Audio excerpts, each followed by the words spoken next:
Chose, j'ai oublié de vous parler des briques d'encens, mais je vous ai pas montré sur quoi on pouvait les brûler.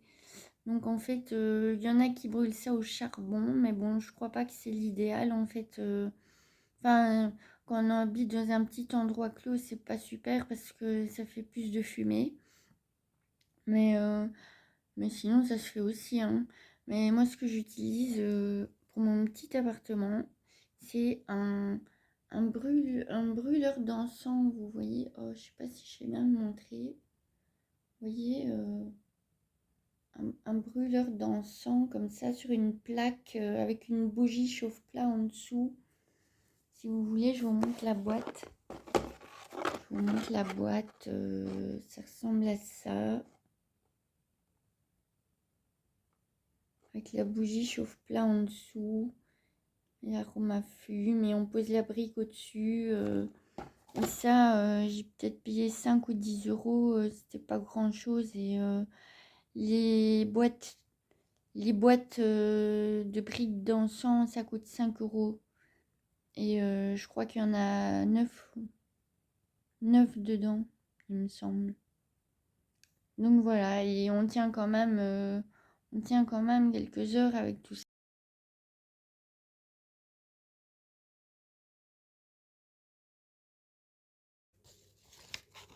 Bonjour, aujourd'hui je vais vous parler des encens et plus particulièrement des briques d'encens. Alors pourquoi je veux vous parler de ça? Ben, en fait, les encens, c'est une de mes passions ces temps-ci, avec plusieurs autres passions, mais on va commencer par les encens. C'est un centre d'intérêt un peu, en fait, c'est pas une passion, c'est un centre d'intérêt. Et ben voilà, j'avais envie de partager ça avec vous, les bienfaits des encens, quel type d'encens, quels sont les bienfaits des types d'encens, enfin voilà. Et donc voilà. Alors tout d'abord, moi ce que j'aime bien c'est les briques en fait, les briques parce que les briques d'encens ont des avantages que les bâtons et les cônes n'ont pas, notamment le fait qu'elles produisent beaucoup moins de fumée. Et donc voilà, et comme moi j'habite dans un petit appartement où il y a l'alarme incendie juste au-dessus de mon lit et tout ça, les encens ça passe pas, à moins que j'ouvre très grand la fenêtre, et encore faut pas que j'aille trop en dessous de l'alarme. Mais les briques d'encens, comme elles font beaucoup moins de fumée, mais mon alarme incendie se déclenche pas quoi. Donc c'est déjà un bon point que j'ai voulu utiliser ça. Et puis elles ne contiennent pas de tiges en bambou, donc l'odeur est beaucoup plus pure et fidèle au mélange original des résines et des fleurs. Donc voilà, l'odeur est plus profonde, plus prononcée du parfum. Il y a moins cette odeur de brûlé de bambou. Et ce sont plutôt bons, je trouve. Donc voilà, mais je voulais d'abord faire une note attention aux gens qui ont des animaux de compagnie, des petits chiens, des petits chats, n'importe quoi. Faut quand même être prudent parce que dans les encens, donc il y a la résine de bois, de feuilles, d'herbes, il y a les fleurs, mais il peut aussi y avoir de l'huile essentielle. Donc, c'est peut-être pas recommandé si vous avez des animaux de compagnie dans un endroit clos. Ou alors, enfin, dans tous les cas, il faut bien aérer avec ou sans animaux. Le principe de base, c'est toujours bien ventiler, avoir une petite fenêtre ouverte pendant que vous brûlez l'encens ou juste après, mais il faut toujours un peu ventiler, quoi. Donc voilà. Donc voilà, donc attention aux animaux, bien voir les réactions si jamais vous essayez dans une autre pièce ou quoi. Voilà. Alors, premièrement, on va commencer par le Nag Champa. Le Nag Champa, oui, l'odeur est plus profonde, propice à un sentiment de sanctuaire chez soi. Voilà, donc le Nag Champa. Le Nag Champa, ben, faut savoir que c'est l'encens, je vais vous le montrer. Le Nag Champa, il faut savoir que c'est l'encens le plus célèbre au monde, donc qui est le plus vendu.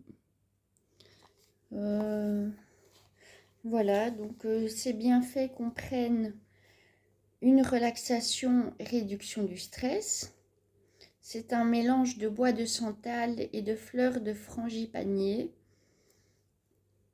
Et c'est l'allié idéal pour décompresser après une longue journée ou pour apaiser une ambiance un peu trop électrique.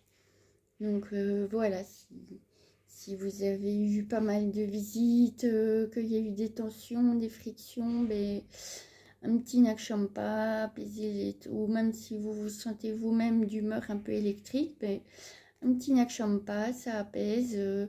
Mais vous allez voir que c'est loin d'être le seul qui apaise dans les encens. Donc voilà, en gros, c'est selon vos goûts. Voilà, donc est composé de bois de santal et de fleurs de frangipanier. Voilà, il aide également à la concentration et à la méditation, notamment pour fixer l'attention, approfondir la respiration et créer un ancrage qui signale au corps qu'il est temps de se poser. Donc voilà. On verra plus tard qu'il y a d'autres encens qui sont un petit peu plus stimulants. Voilà, donc, mais le Nag Champa, le soir, en fin de soirée, c'est l'idéal. Pas forcément juste avant de coucher, mais quand bien même ça pourrait marcher. Mais non, le mieux c'est 1 heure avant d'aller dormir, un petit Nag Champa, ça apaise et en même temps ça fixe l'attention. Si vous voulez faire un petit truc dans votre fauteuil ou sur une chaise, une petite activité, ben, ça permet de focaliser l'attention aussi. Donc voilà, ça c'est pour le Nag Champa. Et on dit souvent c'est une odeur chaleureuse. Voilà, Nag Champa. Ensuite, il est également efficace pour calmer le mental qui s'emballe, pour se sentir ancré dans son corps et pour marquer une coupure nette entre le travail et le repos. Donc c'est ça qu'en en soirée, c'est bien rentrer du boulot ou d'une activité ou quoi. Vous êtes un peu stressé, vous avez besoin de passer en mode repos, ben hop, le Nag Champa, c'est bien. Alors après le Nag Champa, ben, on va voir le sandalwood. Le bois de santal, comme il était un des composés du Nag Champa, je vais vous le présenter directement. Donc voilà je sais pas si on voit, le Royal Sandal, c'est du sandalwood, c'est du bois de santal. Donc là-dessus, j'ai pas noté grand chose parce que, à mon humble avis, j'ai mis dormir comme un bébé.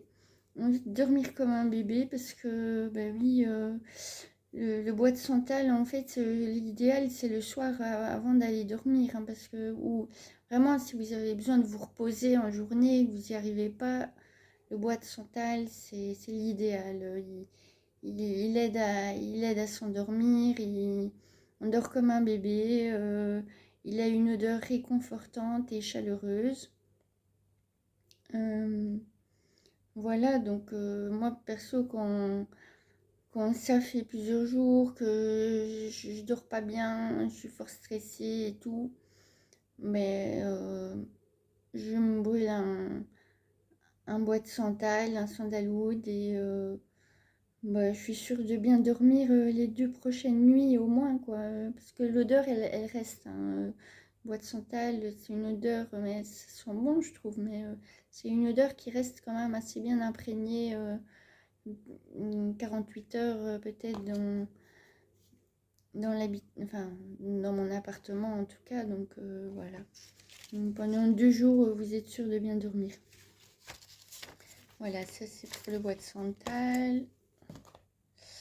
Alors après, le Vishuddha.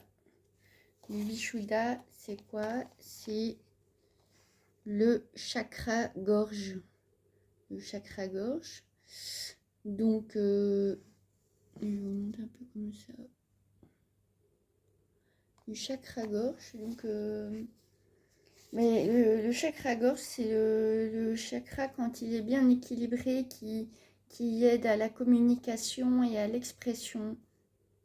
Donc, la gorge, c'est tout ce qui aide à bien s'exprimer, à bien communiquer, dire sa vérité, exprimer ses pensées avec clarté, dire ses sentiments sans peur du jugement des autres. Dans le Vishuddha, il faut savoir, il y a aussi un peu de lavande. Donc c'est un réveil doux en fait. Je dirais pas que c'est un stimulant, mais ça réveille un peu. Pour le matin, c'est bien en fait. Ça réveille un peu, mais c'est doux avec la lavande. Et mais oui, parler avec justesse, trouver les bons mots pour dire une idée complexe ou une émotion profonde. Donc, savoir trouver les bons mots, la clarté des pensées, tout ça, savoir les exprimer. Il y a aussi poser ses limites, hein, savoir dire non de manière ferme mais respectueuse. Voilà. Alors, donc voilà, non seulement en plus de la capacité de communication et d'expression, ça améliore aussi la capacité d'écoute. Donc, en fait, ça favorise l'écoute active. Ça, c'est bien aussi. Et puis, en troisième point, ça accroît la manifestation de la créativité. Donc, oui, notamment en libérant les blocages artistiques, que ce soit pour le chant, le dessin, l'écriture ou toute autre forme de création. Ça permet de s'exprimer créativement, en fait. Voilà, de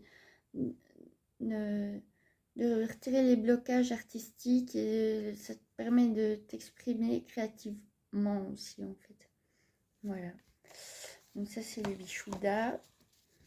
Puis nous avons... Ah non, c'est pas fini le Vishuddha.